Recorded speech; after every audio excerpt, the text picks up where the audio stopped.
Muy buenas tardes, promoción 2020, Imperio del Tahuantinsuyo. Hoy, 20 de noviembre, vamos a hacer un pequeño paréntesis a la correcta cronología presidencial que hemos venido desarrollando en estas últimas semanas.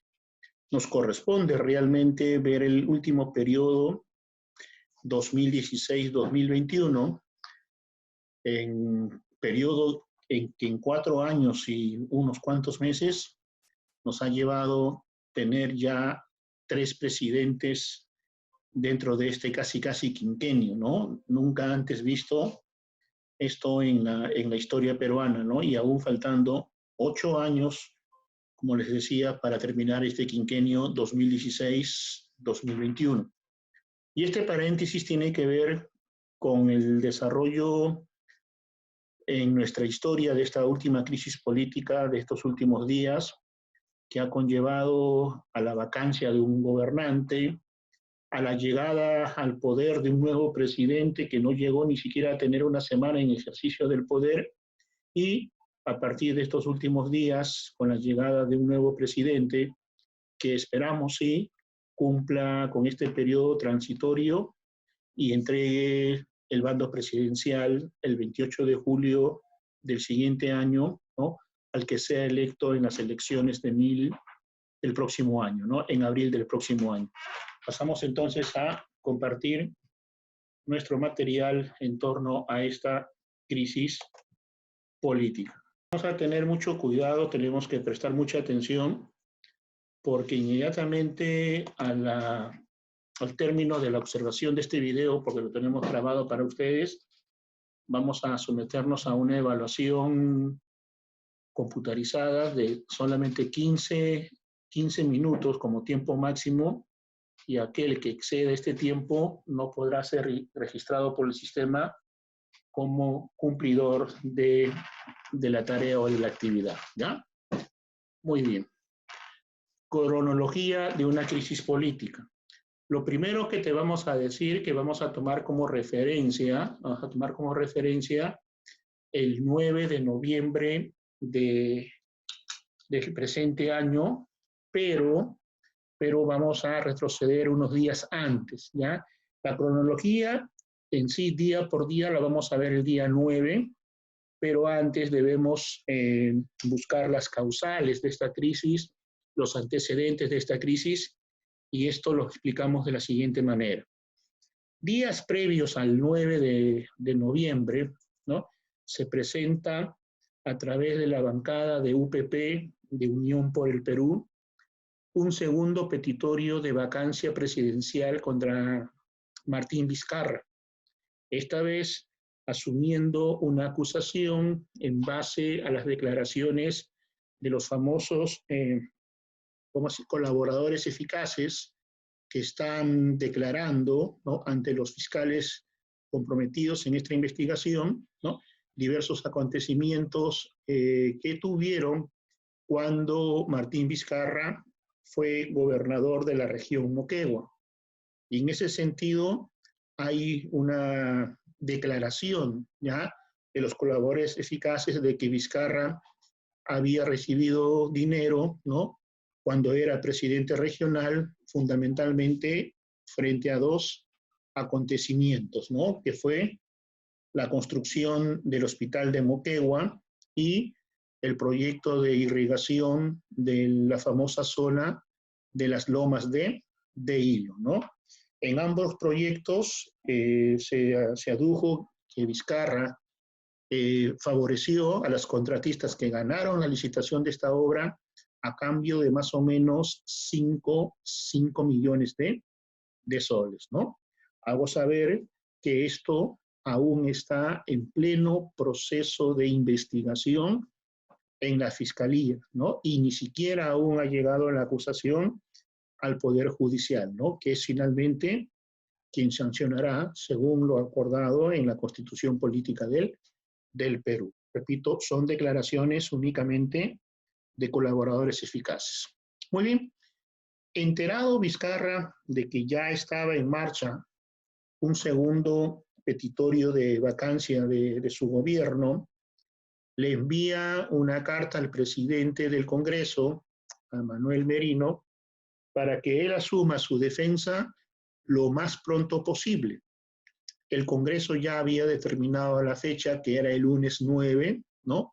En horas de la mañana, y Vizcarra en esta carta le pedía hacer la sustentación de su defensa el viernes 6, ¿no? Finalmente, el Congreso desestima el pedido de Vizcarra de hacer su defensa el viernes 6 y le indican que por reglamento del Congreso tiene que hacerlo el día 9. Entonces, ahora sí, empezamos con esa cronología, respetaremos esa cronología día por día, ¿ya? Día 9 de diciembre, y como también lo emana en la Constitución Política, el presidente de la República, frente a cualquier acusación que conlleve al petitorio de una vacancia presidencial, tiene una hora para realizar su defensa, ya sea a título personal o a través de su abogado, ¿no? Esta vez Vizcarra decidió que personalmente, ¿no?, asumir su defensa y no contó con la presencia de su abogado. Muchos analistas indican que en el discurso o en el mensaje que pretendió Vizcarra, en el cual realizaba su defensa, estuvo prácticamente la suerte de Vizcarra, ¿no? Vamos a continuación a mostrar parte de ese mensaje o de ese discurso de defensa de Martín Vizcarra el día 9 en la mañana. El presidente de la República, Martín Vizcarra, ¿ya?, mencionó las investigaciones que tienen unos 68 congresistas en el Ministerio Público al sustentar su defensa ante el Pleno por la segunda moción de vacancia en su contra. Y señaló que estas indagaciones incompletas no pueden justificar que algún parlamentario deje su cargo. Todos en algún momento podríamos ser objeto de acusaciones. Por ejemplo, se ha hecho público que 68 congresistas tienen procesos de investigación en el Ministerio Público. Me pregunto, dijo Vizcarra, ¿tendrían también que dejar su cargo por ello? Sin que la investigación fiscal haya sido concluida, señaló el jefe de Estado. Estas declaraciones fueron respondidas por reclamos airados y golpes en las mesas por parte de algunos parlamentarios que estuvieron presentes en el hemiciclo. La mesa directiva tuvo que tocar su timbre como llamado de atención para que Martín Vizcarra prosiga con su defensa. Lo vuelvo a repetir, para muchos analistas políticos, en ese texto de su defensa, prácticamente, como se dice criollamente, Vizcarra cavó su propia tumba, ¿no? A la par de que también muchos grupos parlamentarios, principalmente Alianza para el Progreso, no cumplió con su palabra de no votar a favor de la vacancia presidencial.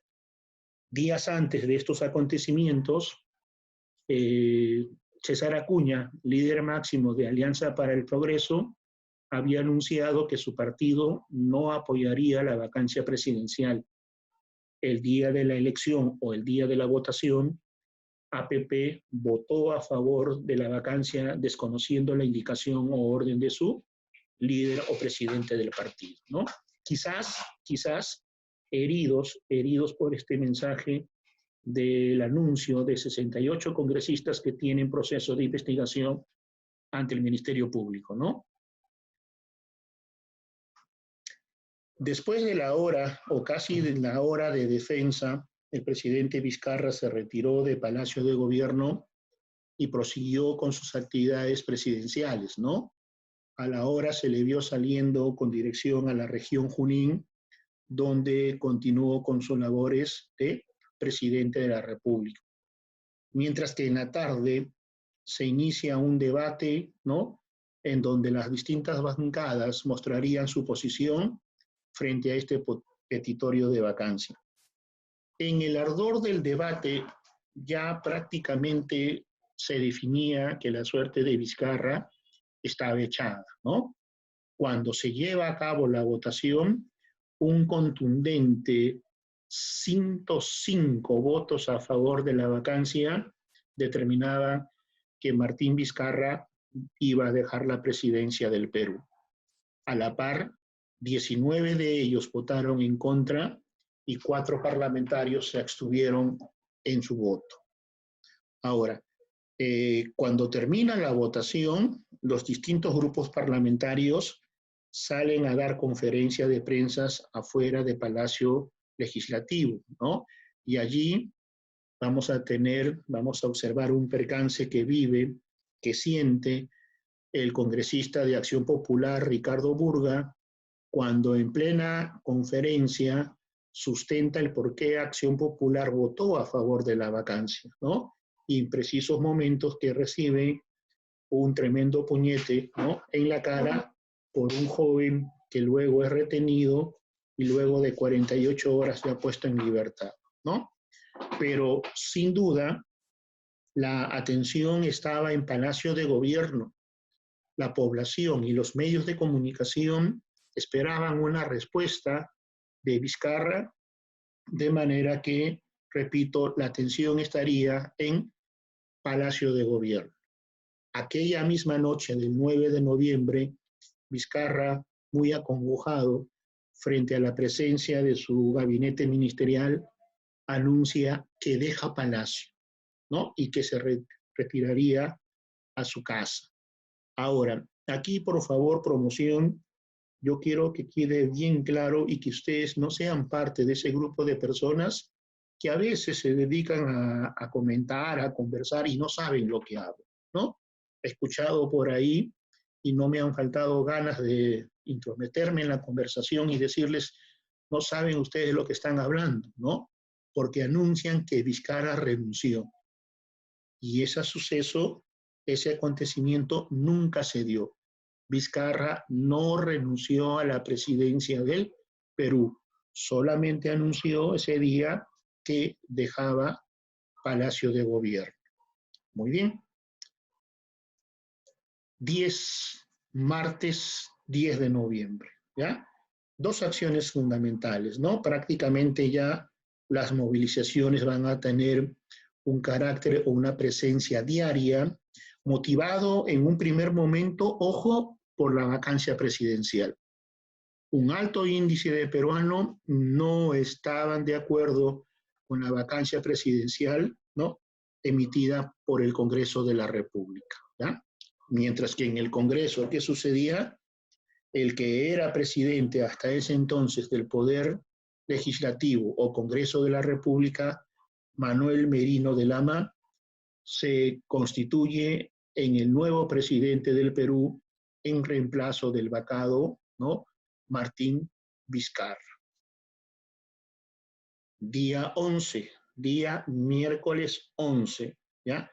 Ese día, miércoles 11, las calles siguen movidas, siguen los reclamos, principalmente en el tema de, ¿cómo se llama?, en contra de la vacancia presidencial, y a eso se une ya, en un segundo momento, la negativa de los manifestantes en aceptar que Manuel Merino de Lama es el nuevo presidente del Perú, ¿no?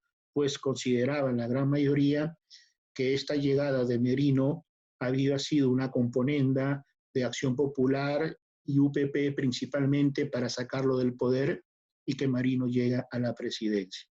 Pero repito, el miércoles 11 de noviembre, Antero Flores Arauz jura como presidente del Consejo de Ministros, ¿no? Aquí también hay un tremendo error de buena parte de la población que nos dice que el 11 de noviembre se produjo la juramentación del gabinete ministerial, y eso no fue así. La juramentación de los otros ministros recién se dio el día jueves, el jueves 12 de noviembre, ¿no? Entonces Manuel Merino allí hace el juramento en Palacio de Gobierno, en el patio de Palacio de Gobierno, a su gabinete ministerial, repito, presidido por Antero Flores Arauz. Ese mismo día, ya con un carácter oficial, ¿no?, se programa lo que se denomina la primera gran marcha nacional. Ojo, el pueblo ya estaba en las calles días previos, pero de alguna u otra manera, ya de carácter oficial, sobre todo a través de las redes sociales, se convoca para esta marcha, ¿no? Dos motivos, ya lo hemos explicado, estar en contra de la vacancia contra Vizcarra y no aceptar a Merino ni a su gabinete ministerial como nuevos integrantes del Poder Ejecutivo. Aquí tenemos parte del gabinete ministerial, repito, presidido por Antero Flores Arauz, algunos conocidos, ya, como por ejemplo Abel Salinas, de tendencia o filiación aprista, que llegó al Ministerio de Salud, Juan Chepug, un excongresista que también llegó al Ministerio de Trabajo, Carlos Herrera Descalzi, que ocupó la cartera de Energía y Minas, pero finalmente este gabinete pasará a la historia como el gabinete de los 3 días o el gabinete de las 72 horas, ¿no? Pues prácticamente no llegaron ni hasta el domingo de esa misma semana. Viernes 13, ¿no? La población sigue desplazándose por las calles, ¿no? Manifestando su rotundo rechazo, ¿no?, a Martín Vizcarra, quien incluso ya es considerado como un usurpador del poder, ¿no? Ahora, hagamos una evaluación, hagamos un consenso en la opinión de varios constitucionalistas. Algunos pueden estar a favor de la llegada de Merino porque consideran que fue constitucional, otros pueden estar en contra, pero hay que ser sinceros, ¿no? Una cosa es quienes realmente conocen el manejo de la Constitución, son los constitucionalistas, ¿no? Los abogados constitucionalistas, y buena parte de ellos, no puedo decir todos, pero buena parte de ellos habían entendido que esta crisis, de alguna u otra manera, ¿no?, había sido conllevado por la elección de Merino, ¿no?, a la presidencia de la República, y por también haber procedido a la vacancia de Martín Vizcarra, ¿no?, aplicando el inciso 2, ¿no?, el inciso 2 del artículo 113, ¿no?, que ya todos sabemos es la incapacidad moral permanente declarada por el Congreso. El 14 de noviembre, sin duda, va a ser un día muy triste para la historia peruana, ¿no?, porque fue la convocatoria de la segunda marcha nacional, ¿no? A partir de las horas de la tarde, los jóvenes, sobre todo los jóvenes y gran parte de la población se concentraron en diversos puntos, ¿no?, entre ellos la Plaza San Martín, para desde allí hacer el traslado hacia el Congreso de la República, ¿no? Pero encontraron un tenaz cerco policial, ¿no?, entre las avenidas Nicolás de Piérola y Abancay, en donde se van a producir, ¿no?, graves, ¿no?, enfrentamientos entre los manifestantes y la policía, ¿no? Tenemos aquí algunas imágenes sobre ese enfrentamiento. Tenemos la protesta, tenemos la reacción policial, ¿no? Tenemos que como los chicos eran atendidos. Ojo, no son propiamente brigadistas de la Cruz Roja, son chicos que participaron en la marcha, que estuvieron en ese pelotón de atención a los heridos, ¿no? Muchos dicen, no, oye, mira, la Cruz Roja Internacional está participando también de la marcha o está atendiendo a los heridos. No fue así, ¿ya? Fueron muchachos, fueron jóvenes que asumieron esa responsabilidad, ¿no?, en una segunda o tercera línea, ¿no?, de atención a los heridos. Aquí vemos también siempre esos muchachos, ¿no?, atendiendo a un herido en el lado izquierdo, otro herido ensangrentado en el lado derecho, ¿no? Y llegamos pues a la situación triste y lamentable que en horas de la noche, ¿no?, se detalla que tenemos dos jóvenes fallecidos, ¿no? Inti Sotelo Camargo, de 24 años, y Brian Pintado Sánchez, de apenas 22 años, muertos, ¿no? Según lo que se presume, ¿no? Y según las investigaciones, ¿no? Por la brutal represión del cuerpo policial, repito, que se encontraba, ¿no? Entre la avenida Bancay y Colmena, impidiendo el paso de los manifestantes que querían llegar al Congreso de la República, ¿no? Esto es el día sábado, más o menos ya entre las 9 de la noche tenemos el registro de estos fallecimientos. ¿Y qué ocurre, no? Casi de inmediato, entre las últimas horas del sábado y las primeras horas del domingo, se vienen las renuncias de cierto número de ministros del gabinete de Antero Flores Arauz. La primera en renunciar fue la ministra de la Mujer y Poblaciones Vulnerables, Patricia Teuget, ¿no? Que fue la primera, y por lo menos en los medios de comunicación se supo que en el transcurso de las horas, 8 ministros de los 18 que cuenta un gabinete ministerial presentaron su renuncia y habían sido convocados por Merino y Antero Flores Arauz a una reunión de Consejo de Ministros de urgencia para el día domingo, ¿no? Para el día domingo. Muy bien. Siguen aquí la presentación de las cartas de renuncia de los ministros, ¿no? A la presentación de la carta de renuncia de la ministra de la Mujer y Poblaciones Vulnerables, se aunan las renuncias de Abel Salinas al Ministerio de Salud, del propio ministro del Interior, Gastón Rodríguez, del ministro de Economía, ¿no? En total, repito, de la ministra de Justicia, ¿no? En total, 8 ministros de Estado. Domingo 15 de noviembre, ¿no? Todo el mundo se preguntaba dónde estaba Merino, a qué hora se pronuncia Merino, ¿no? Merino, desde Palacio de Gobierno, al promediar casi el mediodía de este domingo 15 de noviembre, ¿no? Anuncia al país que renuncia a la presidencia irrevocablemente, ¿no? A partir de ese suceso, habríamos que buscar un sucesor de Merino, y esa sería una tarea, ¿no? Que estaría constitucionalmente en manos del Congreso de la República.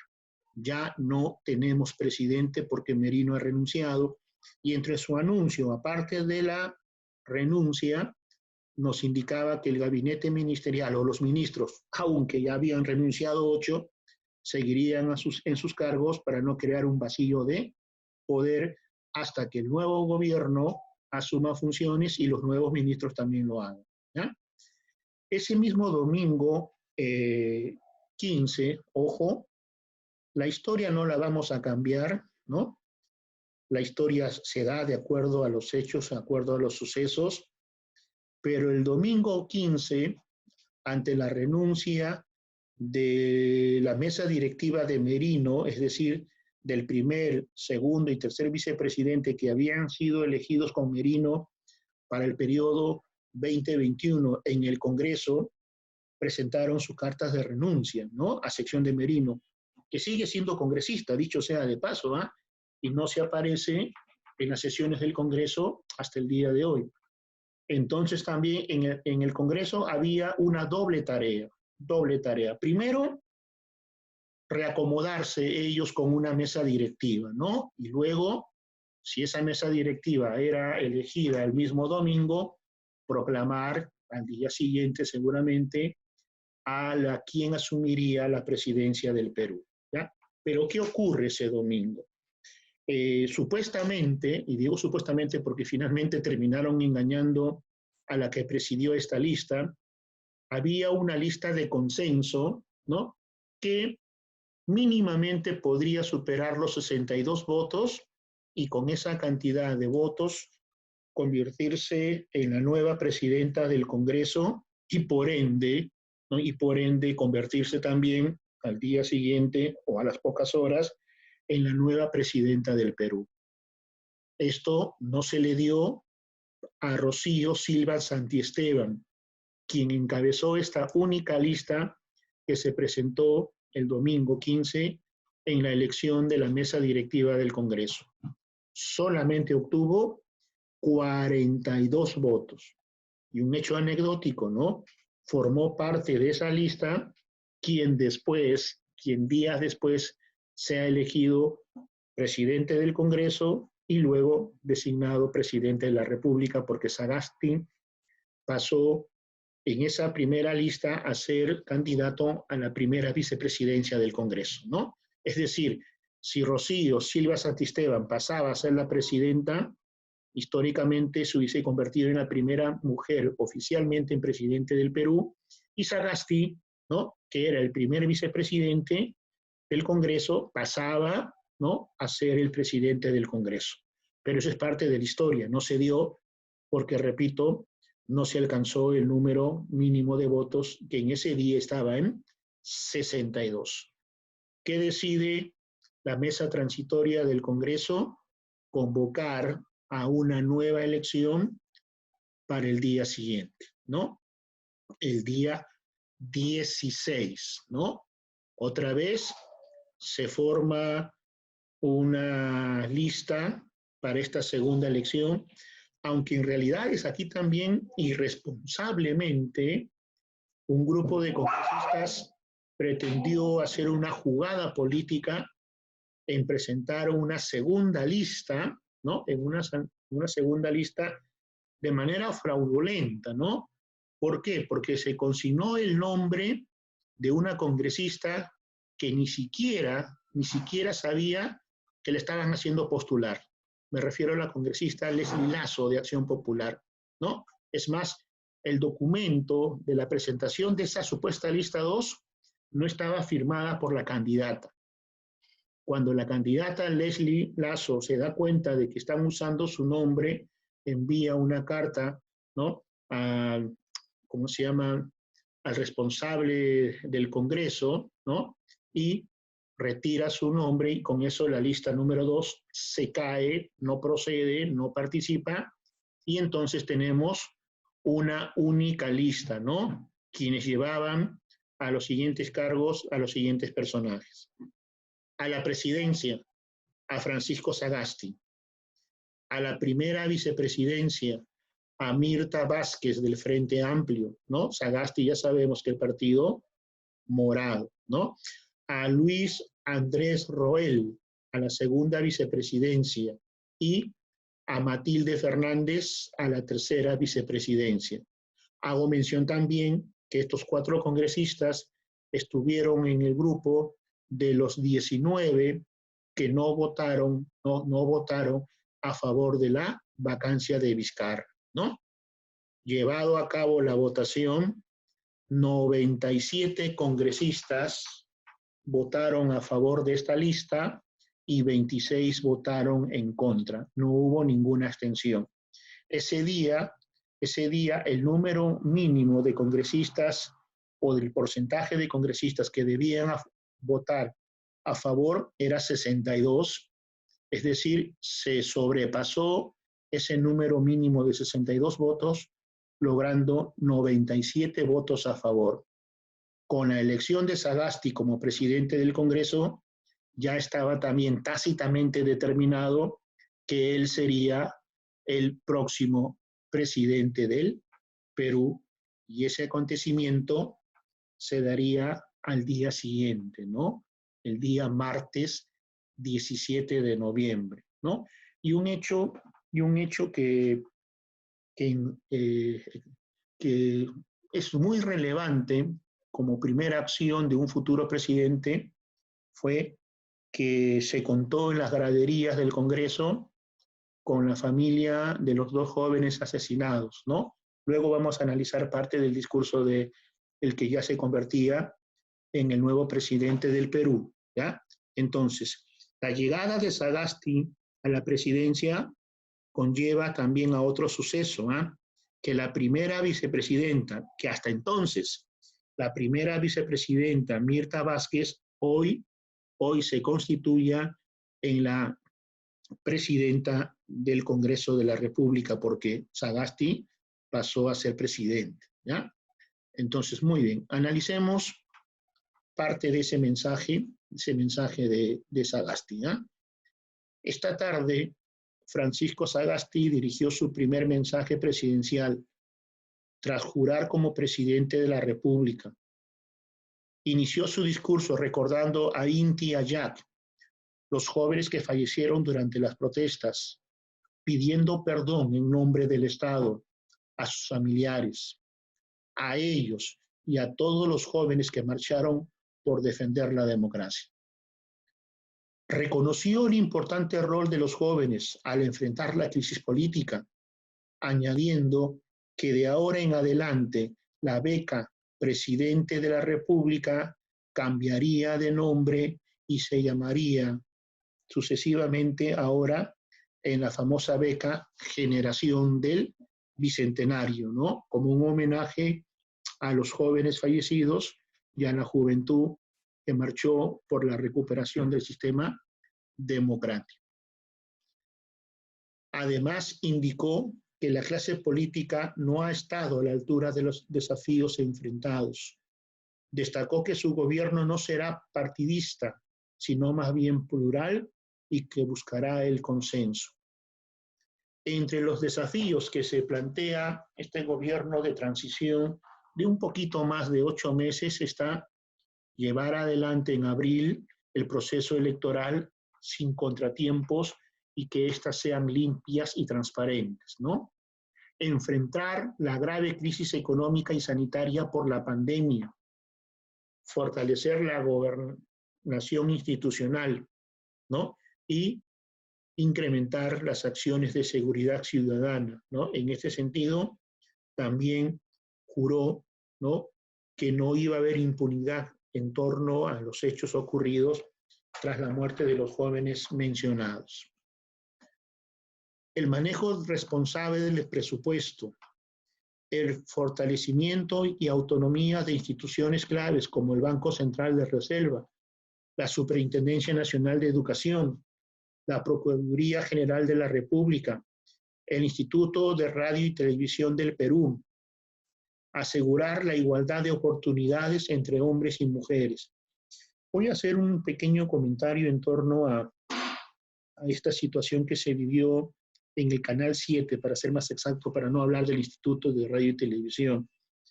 El directorio de Canal 7, ¿no?, renunció a raíz de que el Poder Ejecutivo había ordenado que el canal del Estado no transmitiera las marchas de protesta de los jóvenes. Entonces, desde allí más o menos ya se tiene una idea del tipo de gobierno que asumía, ¿no?, hasta entonces la conducción del gobierno de Merino, ¿no? Un gobierno ya con características dictatoriales, donde de hecho pues no se respetaba la libertad de prensa, ¿no? Indicando, repito, que el canal del Estado no transmita estas marchas, ¿no?, estas multitudinarias marchas. El desafío y tarea central de su gobierno será devolverle la confianza y la esperanza a la ciudadanía, establecer un rumbo para que el país tenga una propuesta de hacia dónde debemos ir, sentar las bases para que el próximo gobierno encuentre al país ordenado y en condiciones de avanzar. Aquí está lo que decíamos hace algunos segundos, lo volvemos a repetir porque es importante saber que ya tenemos también una nueva presidenta del Congreso de la República, ¿no? Me refiero a la señora Mirta Esther Vázquez Chuquilín, quien se convierte ya en presidenta del Congreso. Ella, como dije hace algunos minutos, es miembro del Frente Amplio. En el Frente Amplio, que es un partido de 9 congresistas, Mirta Esther Vázquez Chuquilín y Rocío Silva Santiesteban, que son las dos del Frente Amplio que votaron en contra de la vacancia, ¿ya? Mucho ojo a ese dato. De 9, 7 votaron por la vacancia y Mirta y Rocío fueron los que votaron del Frente Amplio en contra de la vacancia de Vizcarra. Muy bien. Luis Roel pasa a ser ahora primer vicepresidente, Matilde Fernández pasa a ser segunda vicepresidenta, quedando acéfala la tercera vicepresidencia porque se ha comunicado que no se va a elegir. ¿Ya? Muy bien. 18 de noviembre, 18 de noviembre, ¿no? Se realiza la juramentación del nuevo gabinete ministerial, Entonces ahí vamos a tener que Francisco Sagasti jura, ¿no? En un primer momento, o inicia el juramento del nuevo gabinete ministerial con la señora Violeta Bermúdez Valdivia, ¿no? Flamante primer ministro o presidente del Consejo de Ministros, o si quieren llamarla también premier, ¿no? Y dentro de los rostros más conocidos, porque valgan verdades, muchos se dicen que son personas muy técnicas en sus cargos, vamos a resaltar quizás la presencia de Pilar Massetti, que fue ministra de Salud en el gobierno de Vizcarra, ¿no? Y que, ojo, Antero Flores Arauz le había propuesto continuar en el cargo de ministerio en el gobierno de Merino, cosa que Massetti no aceptó, ¿no? Como una medida de protesta a lo que había pasado con el presidente Vizcarra, ¿no?